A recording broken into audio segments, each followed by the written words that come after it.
tumenye Bibiliya. Iki ni ikiganiro utegurirwa na Dr. Verenano Makigi ukakigezwaho na Trans World Radio. Soma kandi wige Bibiliya usobanukirwe ijambo ry'Imana.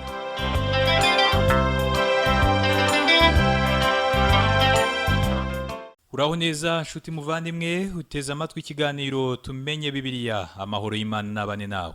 Kaze muri iki kiganiro ugezwaho nanjye Parfait Ntamvutsa. Uyu munsi turaganira byimbitse ku byerekeranye n'umunsi w'Uwiteka. Amagambo fatizo y'ikiganiro cy'uyu munsi ni umuvumo, gukiza abanyabyaha n'amakuba. Umurongo fatizo w'ikiganiro cyacu cy'uyu munsi ni umurongo dusanga muri Malaki ibice 4 ku murongo wa 2. Haravuga ngo ariko mwebweho abubaha izina ryanjye, izuba ryo gukiranuka rizabarasira rifite gukiza mu mababa yaryo, maze muzasohoka mukinagire nk'inyana zo mu kiraro. Muri Malaki ibice 3 ku murongo wa 16 haravuga ngo maze abubaha Uwiteka baraganiraga, Uwiteka agatega amatwi akumva, nuko igitabo kikandikirwa imbere ye cy'urwibutso rw'abubaha Uwiteka bakita ku izina rye. Ngo maze abubaha Uwiteka baraganiraga. Mu yandi magambo, hari bake bari barasigaye bakundaga Imana bakanayubaha, hanyuma barahura baraganira. Bakoze ubusabane, barahura baraganira. Twasomye nanone ngo Uwiteka agatega amatwi akumva, nuko igitabo kikandikirwa imbere ye cy'urwibutso rw'abubaha Uwiteka bakita ku izina rye. Ntabwo mu by'ukuri mu ijuru hari umurundo w'ibitabo Imana ibitse. Ahubwo nshobora kubyumva ko Imana ivuze ko yandika mu gitabo cy'ubugingo abakijijwe, ndetse ikaba yandika mu gitabo abazabona amakamba n'ingororano. Ibyo birumvikana cyane, gusa sintekereza ko Imana ifite ibitabo bigaragara tubona yandikamo, nubwo bishoboka ko yabigira. Ku musozo w'igitabo cy'ibyahishuwe tubwirwa ko ubwo abazimiye bazagezwa imbere y'intebe y'ubwami nini yera, ku bitabo bizabumburwa, kandi hari ibitabo byinshi. Mu gice cya 20 tubonamo igitabo cy'abakijijwe. Iyo wakiriye Yesu Kristo nk'umwami n'umukiza wawe, nibwo wandikwa mu gitabo cy'ubugingo, kandi ibyo ntibizigera bivaho. Ufite ikarita, uranditswe, kandi uri mu gitabo cy'ubugingo. Ubu ikintu ugiye gukora ni ugutangira gukorera amanota. Imana yandika amanota ugenda ubona mu nyigisho za Bibiliya. Ese uri kubona amanota ngahe muri iryo somo? Ese muri iyi minsi uri gutsinda cyane cyangwa uri gutsindwa? Ni gute uri kubaho ubuzima bwa Kristo? Ni gute uri gukorera Imana? Imana yita kuri ibyo byose kandi ikabizirikana. Kubw'ibyo rero numva ko iyo Imana ibwiye itorero ry'i Sarudi ko amazina yabo yahanaguwe mu gitabo cy'ubugingo, akaba yibukwa, ibyo bijyanye n'imirimo, kuko nicyo kintu kiri kuvugwa hano. Birajyana n'imirimo bakoze. Benshi muri twebwe bazahabwa amakarita, ariko bazatsindwa ubuzima bwa Gikristo. Mu rwandiko rwa mbere Pawulo yandikiye Abakorino avuga ko imirimo yacu izageragereshwa umuriro. Mu Bakorino ba mbere ibice 3 kuva ku murongo wa 11 kugera ku wa 15, Bibiliya iravuga ngo kuko nta rundi rufatiro umuntu abasha gushyiraho keretse urwashyizweho, ari rwo Yesu Kristo. Ariko umuntu niyubaka kuri urwo rufatiro izahabu cyangwa ifeza, cyangwa amabuye y'igiciro cyinshi, cyangwa ibiti, cyangwa ibyatsi, cyangwa ibikenyeri, umurimo w'umuntu wese uzerekanwa. Urya munsi niwe uzawerekana, kuko uzahishuzwa umuriro, akaba ari wo kandi uzagerageza umurimo w'umuntu wese. Umurimo w'umuntu uwo yubatse kuri urwo rufatiro nugumaho azahabwa ingororano, ariko umurimo w'umuntu nuwushya azabura inyungu, nyamara ubwe azakizwa ariko nk'ukuwe mu muriro. Umurimo w'umuntu nushyirwa ku muriro ugashya, uwo muntu azakizwa. Pawulo avuga ko azakizwa nk'ukuwe mu muriro. Ngo igitabo kikandikirwa imbere ye cy'urwibutso rw'abubaha Uwiteka bakita ku izina rye. Imana ntikeneye igitabo yandikamo kugira ngo biyifashe kugira ibyo yibuka, kuko yo ubwayo itajya yibagirwa, niyo yonyine ifite ubwonko bukora nka mudasobwa. Wibuke ko hari igihe mudasobwa ipfa ntikore, ariko Imana ntijya yibagirwa. Ibyandikwa ni imirimo yabo n'urukundo bakunda Imana. Ngibyo ibintu byandikwa. Agakiza n'ubuntu, ni kubwo kwizera, si imirimo. Iyo umaze gukizwa nibwo imirimo yawe itangira kubarwa, kandi nibwo igira agaciro. Iki gitabo cy'urwibutso rero ni ikintu kiza cyane. Nanone kandi hari ahandi mu isezerano rya kera tubona havugwa igitabo cy'Imana. Muri Zaburi ya 56 ku murongo wa 8 haravuga ngo ubara kurorongotana kwanjye, ushyira amarira yanjye mu icupa ryawe. Mbese ntiyanditswe mu gitabo cyawe? Umwanditsi wa Zaburi aravuga ngo ubara kurorongotana kwanjye. Urabona ko Imana izi neza ahantu hose uba wiriwe n'ibyo uba wiriwemo. birashoboka cyane ko ababyeyi bawe, abana bawe, abaturanyi bawe, abavandimwe bawe, abo musengana cyangwa umushumba wawe kuba batazi ibyo wiriwemo, ariko Imana yo irabizi. Icyo wita umwijima kuri wowe ku Mana ni umucyo. Imana izi neza ibyo wiriwemo ndetse izi n'ibyo wakoze. Ngushyira amarira yanjye mu icupa. Ndatekereza ko icyo ari ikintu cyiza cyane. Uriya mumama urizwa n'uko umwana we yamunaniye, Imana yabitse ayo marira yose.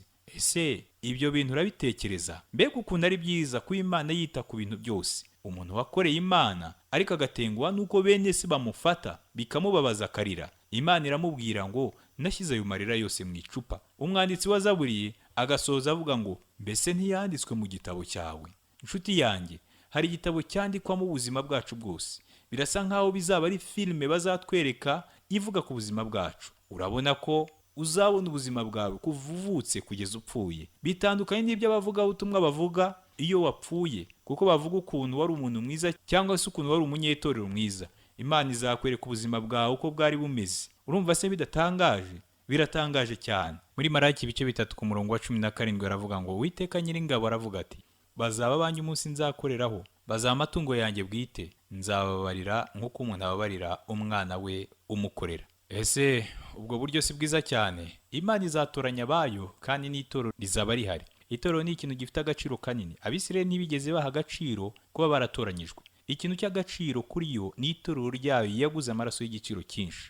Ngo nzababarira nk'uko umuntu ababarira umwana w'umukorera. Ibi biravuga bizera bazaba basigaye muri iki gihe. Muri Maraki ibice 3 ku murongo wa 18 aravuga ngo ubwo nibwo muzagaruka mukamenya gutandukanya abakiranutsi n'abanyabyaha, abakorera Imana n'abatayikorera. Turi mu bihe bimwe n'ibyo Maraki yarimo, ndetse kandi bizamera nk'ibyo ku mpera y'ibihe. Ubu biragoye gutandukanya abakiranutsi n'abanyabyaha, ariko mu gihe Imana yagennye ari wo munsi w'urubanza ubwo Kristo azaba agarutse, bizaba bigaragara neza kubona abizera b'ukuri n'abiyita bizera. Inyigisho yacu y'uyu munsi iratwinjiza mu gice cya 4 mu gitabo cy'umuhanuzi Maraki. Muri Bibiliya y'Igiheburayo nta gice cya 4 dusangamo cy'igitabo cya Maraki, ahubwo dusangamo impera y'igice cya 3. Nyamara muri Bibiliya zasemuwe mu Cyongereza dusangamo imirongo 6 ihera ihabwa igice cyayo aricyo cya 4. Mu gice cya 4 dusangamo ibihanura umunsi w'Uwiteka ndetse n'izuba ryo gukiranuka rizarasa. Umurongo wa mbere urerekana neza cyangwa se urasobanura neza igihe cy'amakuba akomeye icyitwa The Great Tribulation. Muri Maraki igice cya 4 ku murongo wa mbere aravuga ngo dore hazaba umunsi utwika nk'itanura ry'umuriro, abibone bose n'inkozi z'ibi zose bazaba bishingwe, maze haba umunsi uzabatwika bashire, ni ku Uwiteka Nyiringabo avuga, ntuzabasigira umuzi cyangwa ishami. Ngo dore hazaba umunsi, uyu ni umunsi w'Uwiteka, ngo utwika nk'itanura ry'umuriro, abibone bose n'inkozi z'ibi zose bazaba bishingwe. Mu yandi magambo bazashya. Mu gitabo cy'Ibyahishuwe ibice 6 ku murongo wa 8 haravuga ngo nuko ngiye kubona mbona ifarashi y'igitare igajutse, kandi uyicayeho yitwa Rupfu, kandi kuzimu aramukurikira.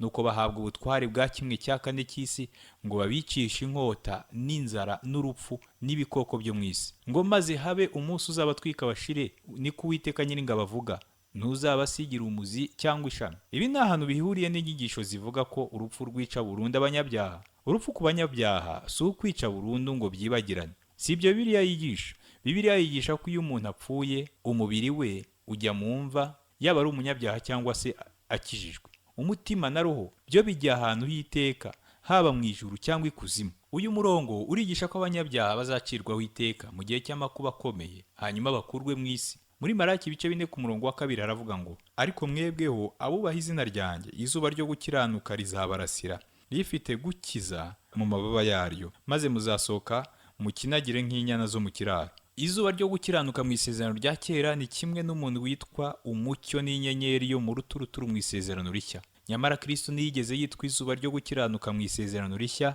kimwe n'uko atigeze yitwa inyenyeri yo mu ruturuturu mu isezerano rya kera. Turaza kureba kuri uyu murongo mu kanya, hanyuma turebe impamvu y'ibi ngibi. Muri Maraki ibice 4 ku murongo wa 3 aravuga ngo kandi muzaribatira abanyabyaha hasi, bazabiva munsi y'ibirenge byanyu ku munsi nzabikoreraho, ni ku Uwiteka Nyiringabo avuga. Ubwo azagaruka ku isi kwima ingoma ye, abanyabyaha bazashyirwa hasi, bazakandagirwa, bahinduke ivu. Iyo ni imvugo ikomeye dusanga mu byanditswe. Muri Maraki ibice 4 ku murongo wa 4 aravuga ngo nimwibuka amategeko y'umugaragu wanjye Mose, ayo namutegekeye i Horebu, yari ay'Abisirayeli bose, yari amategeko n'amateka. Dukurikije ubuhanuzi bwa Maraki, Isirayeli izinjira mu gihe aho ijuru rizaba ricecetse.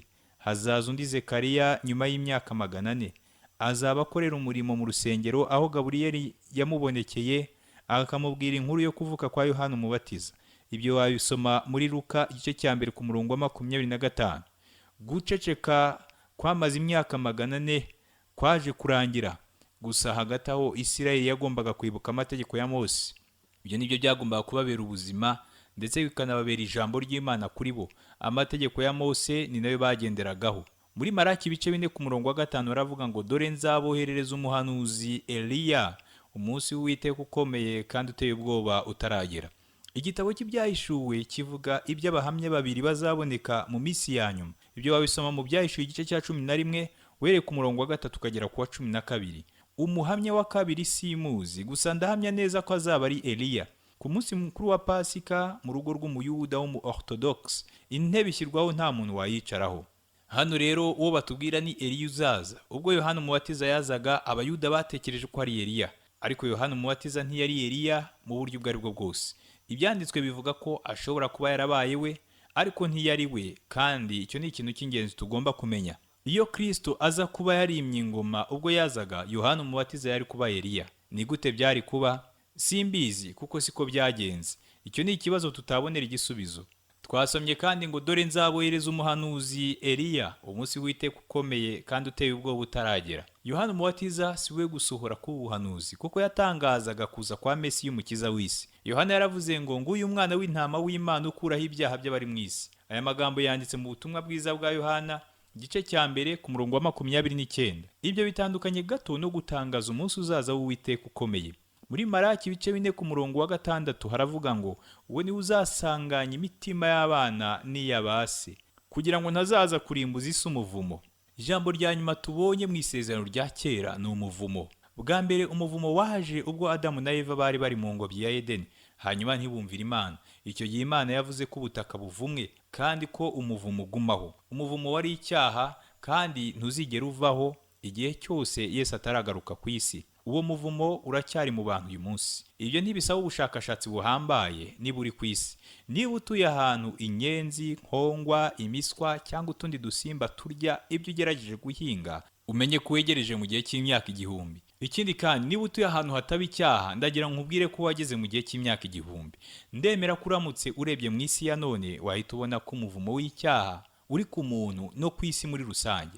Uko niko isezerano rya kera rirangiye mu buryo navuga ko ari bubi, ariko kandi n'igitabo kirangwa n'ibihanura n'integuza. Gusa ndatekereza ko ikintu cyo kwibandwaho ari umurongo wa 2 w'iki gice cya 4 cyo muri Maraki. Twasomye ngo ariko mwebweho abubaha izina ryanjye, izuba ryo gukiranuka rizabarasira rifite gukiza mu mababa yaryo, maze muzasohoka mukinagire nk'inyana zo mu kiraro. Isezerano rya kera ntirisozwa n'umuvumo gusa, risozwa n'ibyiringiro bikomeye ko nubwo izuba ritarasa hakaba hari umwijima, ko hazaza undi munsi mushya kandi ukeye. Uyu munsi turi mu ijoro ry'icyaha aho isi yijimye. Uyu munsi bisa nkaho turi mu icuraburindi riteye ubwoba, gusa hari umunsi uzagera aho izuba ryo gukiranuka rizarasa ndetse imirasire y'umwuka ikarasira ku isi. Izuba ryo gukiranuka nta kindi rivuze uretse Yesu Kristo. Hari ikintu nshaka ko witaho cyane hano. Mu isezerano rya kera Yesu yerekanwa nk'izuba ryo gukiranuka. Mu isezerano rishya yerekanwa ukundi, aho bamutwereka nk'inyenyeri yaka mu ruturuturu. Umva uko Yesu avuga mu Byahishuwe ibice 26 ku murongo wa 16. Kandi ni nabyo bisoza igitabo cy'Ibyahishuwe. Haragira hati jyewe Yesu ntumye marayika wanjye guhamiriza mwebwe ibyo kubw'amatorero. N'igihe gishyitsi cya Dawidi n'umwuzukuruza we, kandi n'igihe nyenyeri yaka yo mu ruturuturu. N'igihe gishyitsi cya Dawidi n'umwuzukuruza we. Ibi bisobanuye ko ari we mwami uzima ingoma kuri iyi si, ariko nanone tubona ko ari undi nk'uko twasomye ngo n'igihe nyenyeri yaka yo mu ruturuturu. Urumva ko icyo ari ikindi kintu gishya. Ni ibintu bitangaje cyane kuba imitekerereze n'ubwenge bya muntu byaragiye byibanda ku kirere n'amajuru. Astronomy ni kimwe mu bumenyi bumaze igihe kinini kuri iyi si. Gusa nanone kimwe n'ubundi bumenyi bwose bifite inkomoko mu kintu nakwita ubupfumu cyangwa ingufu zidasanzwe. Astronomy cyangwa ubumenyi bw'ikirere biva kuri astrology. Bikaba ari isomo ryiga ku kirere, izuba, ukwezi n'inyenyeri, kandi byerekana imyitwarire bigira ku muntu. Ushobora kuvuga ngo ibyo byari bya kera abantu bakiri mu mwijima, aho ubupfumu n'imbaraga zidasanzwe byari bigezweho cyane, ariko uyu munsi twateye imbere. Ese koko twateye imbere? Uyu munsi hari abantu usanga bashishikajwe na horoscope ndetse bakazizera bikaze kuko bareba imboneko y'izuba bavukiyeho kuruta uko bibanda kuri Bibiliya, ijambo ry'Imana. Ku bantu mwizera imboneko z'izuba n'ibimenyetso byazo, reka mbabwire ko biva mu bupfumu. Uyu munsi abantu barasenga Satani ku mugaragaro kuruta uko byabayeho mbere. Ubushakashatsi bwerekanye ko mu myaka yashize 3% gusa ari ababajwe ko bizera Satani. Nyuma yaho ijanisha ryarazamutse rigera hafi 40% by'abantu bizera Satani. Uyu munsi ho biteye ubwoba cyane. Hari ibihugu wasanga ijanisha rigeze kuri 70%. Ikigaragara rero nuko abatemera ko hariho Imana igenga byose bemera kandi bakizera Satani. Uyu munsi ibiremwa byo mu kirere birigwa biteye ubwoba. Bwa mbere kubera amatsiko abantu babirebeshaga amaso bitewe n'ubwiza bw'ikirere. Nyuma haje ikoranabuhanga, hanyuma abahanga bagira ikirere isomo rikomeye ku buryo usanga bashishikaye mu kwiga kuruta uko byabayeho mbere. Ibyanditswe byibutsa umuntu ibijyanye n'ijuru cyangwa ikirere. Muri Zaburi haravuga ngo iyo nikitegereje ijuru, umurimo w'intoki zawe n'ukwezi n'inyenyeri ibyo waremye, umuntu n'iki kumwibuka cyangwa umwana w'umuntu kumugenderera. Aya magambo yanditse muri Zaburi ya 8 kuva ku murongo wa 3 kugera ku wa 4. Igisubizo kuri icyo kibazo nuko ari umuntu ugomba kugisubiza akaba umuhanga mu by'ikirere. Niwe ushobora kwitegereza ibyo byose hanyuma agashima akanazamura icyubahiro cy'Imana. Ijuru rivuga icyubahiro cy'Imana, isanzure ryerekana imirimo y'intoki zayo. Aya magambo yanditse muri Zaburi ya 19 ku murongo wa 1. Imana yabwiye Aburahamu ngo rara murebe ijuru, ubari inyenyeri niba wabasha kuzibara, ati urubyaro rwawe niko ruzangana. Aya magambo yanditse mu Itangiriro igice cya 15 ku murongo wa 5. Isezerano rya kera rirangiriye hano muri Malaki, aho Imana yabwiraga umuntu kurangamira ijuru, kandi ni byiza ko umuntu arangamira ijuru. Malaki yasoreje ku kintu gikomeye cyane, aho yavuze ngo kugira ngo ntazaza kurimbuza isi umuvumo. Mu gihe ibyo bitaraba hari ibikingirijwe, umwijima wegereye umuntu, ariko hari bitaraba. Hari abeza n'ababi, kandi abeza ntibaratsinda urugamba. Imana iravuga ngo rangamira ijuru kandi ntukabyibagirwe. Shuti yanjye, ni ingenzi cyane kuba maso. Imana iravuga ngo ariko mwebweho abubaha izina ryanjye, izuba ryo gukiranuka rizabarasira rifite gukiza mu mababa yaryo, maze muzasohoka mukinagire nk'inyana zo mu kiraro.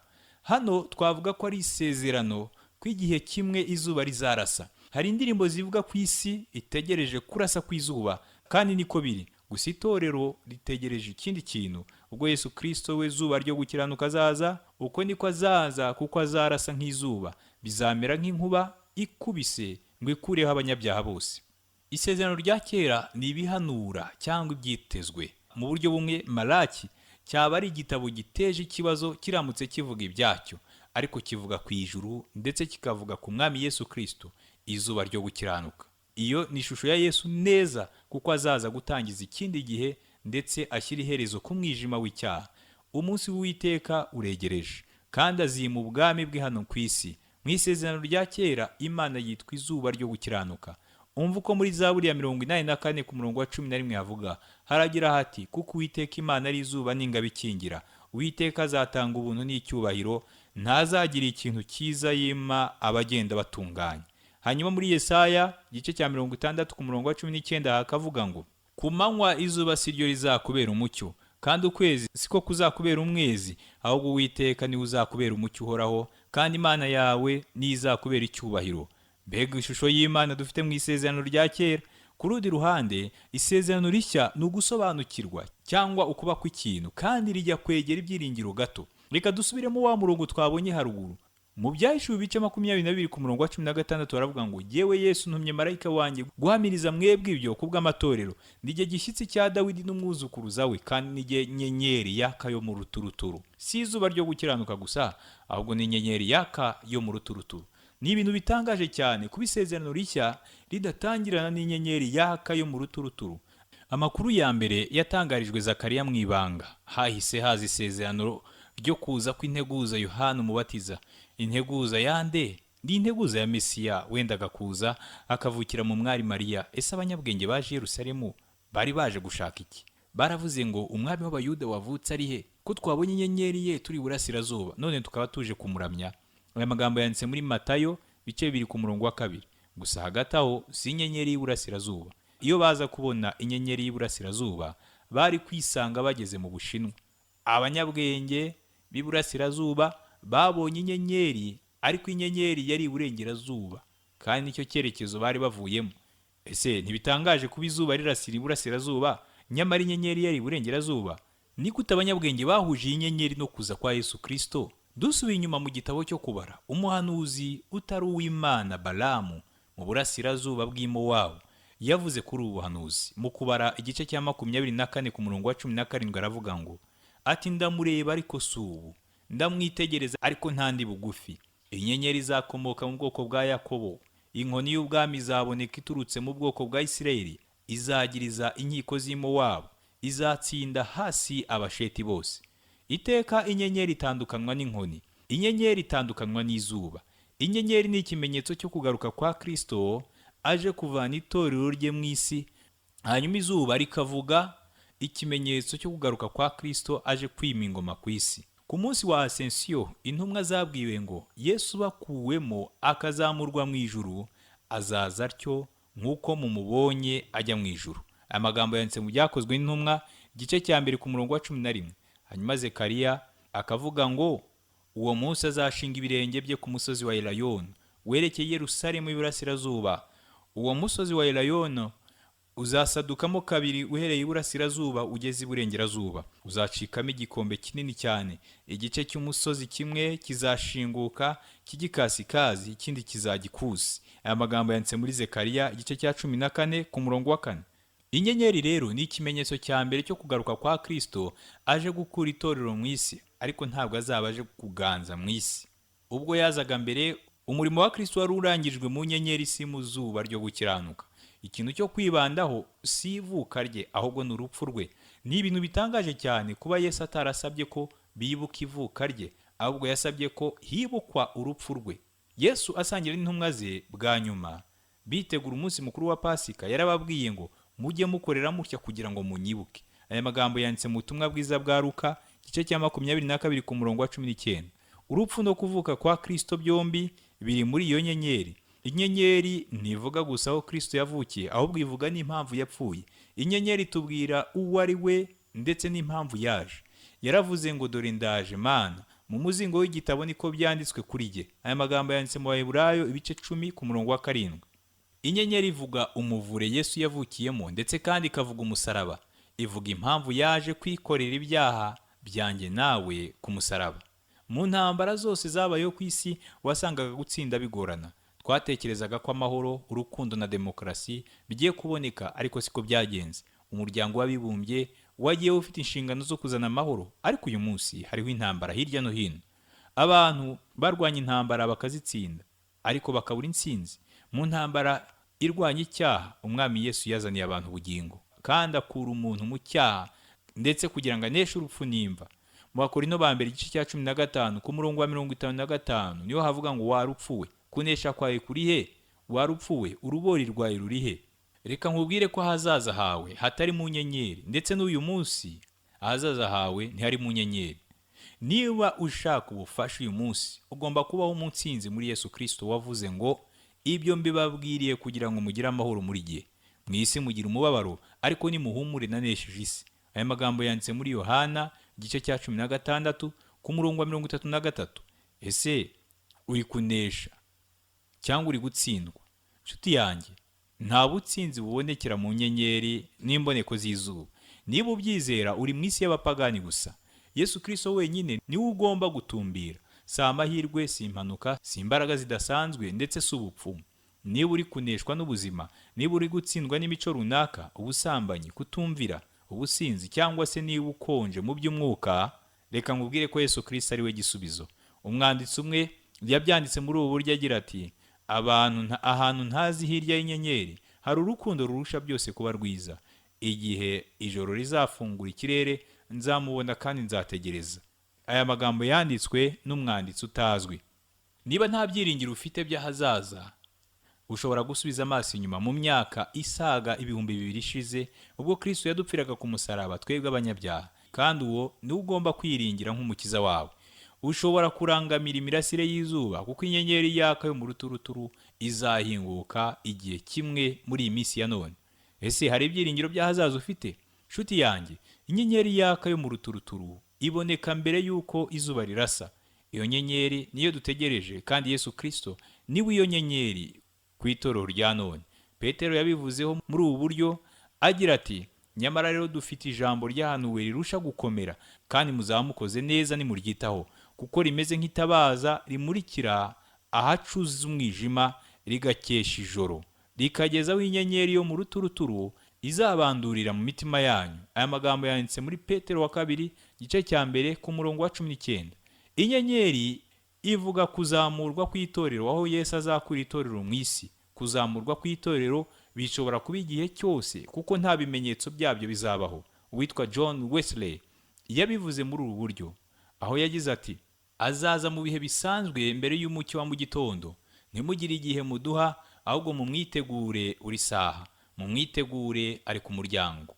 Yobu nawe yaravuze ngo igihe inyenyeri zo mu ruturuturu zaririmbiranaga, abana b'Imana bose bakarangurura ijwi ry'ibyishimo. Aya magambo yanditse muri Yobu igice cya 38 ku murongo wa 7. Ariko icyo gihe icyaha cyari cyarinjiye mu isi y'Imana, ariko igihe kizagera aho inyenyeri izamurika, hanyuma nibwo azazamura itorero arikura mu isi. Ibyo bizaba ari ikimenyetso ko izuba riri hafi kurasa. Nyamara rero dusoza, reka nkubwire ko iryo zuba ari nta rindi uretse izuba ryo gukiranuka, ari ry'Umwami Yesu Kristo. Ubu rero tuvuye mu isezerano rya kera, aho ibyiringiro bihari ari ibyo kugaruka kwa Yesu kwima ingoma ye. Ariko rero mu isezerano rishya tugomba kumera nk'abanyabwenge baje barangamiye inyenyeri ubwo bazaga gushaka aho Umwami Yesu yavukiye. Inshingano zacu ni ugukomeza kurangamira ijuru, tureba igihe inyenyeri zabonekera, aribwo Kristo azakura itorero mu isi. Tugomba rero guhora twiteguye kugaruka kwa Yesu Kristo Umwami wacu. Reka dusenga Imana. Mana, ndagushimiye kuba tumenyesheje amagambo yawe binyuze mu ijambo ryawe. Ndagusaba ngo uduhe kugendera mu nzira zawe umunsi ku munsi, uturinde ubuzima butakunejeje, utwigishe kugukorera uko bikwiye. Mana, utwigishe kwita cyane ku iherezo ry'ubuzima bwacu, kugira ngo ubwo uzaba uje kwima ingoma yawe tuzabane nawe. Ndasengera mwene data wakurikiye ikiganiro cy'uyu munsi ngo mubashishe kugukorera uko bikwiriye. Reka ikintu cyose cyatuma abona ubugingo buhoraho aba ari cyo ashyira imbere. Mbisabye nizeye mu izina ry'Umwami wacu Yesu Kristo. Amen.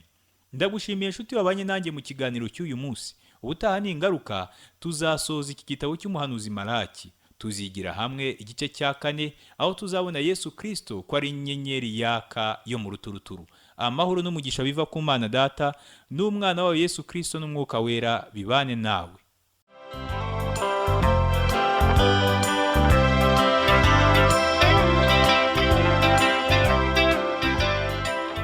Icyo cyari ikiganiro tumenye Bibiliya. Nimba wifuza kugira ikibazo, kudutera inkunga cyangwa kuduha ubuhamya, ushobora guhamagara cyangwa kohereza ubutumwa bugufiya kuri telefoni igendanwa. Inomero ni 07 81 27 90 18. Ushobora kandi kutwandikira kuri page yacu ya Facebook yitwa Tumenye Bibiliya, cyangwa kuri WhatsApp. Inomero ni 07 81 27 90 18. Cyangwa kuri email yitwa umucyofm@yahoo.fr. Iki kiganiro kandi ushobora kutumva ku rubuga rwacu rwa interineti ari rwo